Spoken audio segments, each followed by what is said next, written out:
چې ودې ته لس کاله بعد الله اولاد ورکوي نو تا ته الله اولاد نه درکوي تا خالي مایوسي اختیار کړې ده بې بسي دې اختیار کړې ده بس وایي امکان یې نشته چې زه به جوړ شوی یم زه ګرځېدلی یم دردېدلی یم ستړی شوی یم دنیا جان علاجونه مې کړي دي زه یې منم ته ګرځېدلی یې ستړی شوی علاجونه دې ډېر کړي دي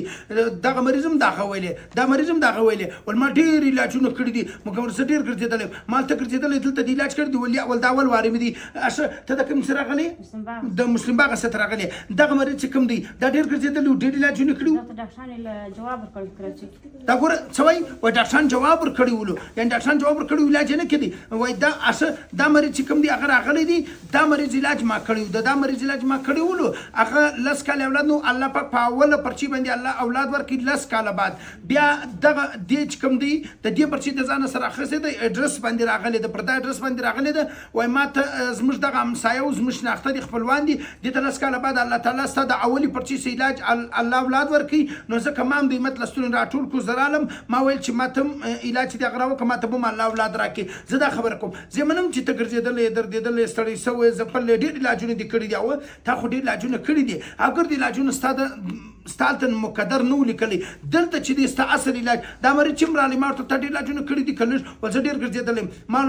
ول ما ډېر علاجونه کړي ما اصل علاج ځای باندې نوی پېښ شوی اوس د علاج پر ځای باندې پېښ شولې نو اوس د همت لسون ته راټول کړه تا ته به الله شفا درکړي و دا مریض ته الله تعالی لس کاله بعد اولاد ورکړي و تا ته به هم انشاءالله الله اولاد درکړي د غیب د خزانو څخه به درکړي زه دعا هم درله کوم دوام در کوم دعا هم درله کوم چې الله تعالی ورته ته د غیب د خزانو څخه نیک صالح د خیر او د عافیت او د برکت او د سلامتي والا اولاد چې دی هغه درکړي خو صرف د همت لسون راټولېدل پکار دي د همت لسون راټول کړه مایوسي چې دغه وغورځوه بې بسي چې دغه وغورځوه ته چې وایې چې زه نه جوړېږم فرق مې ګرځم مې فرق رانه کېږي زه دا درته وایم اشه ته ویل چې ډاکټر جواب ورکړی و دې ته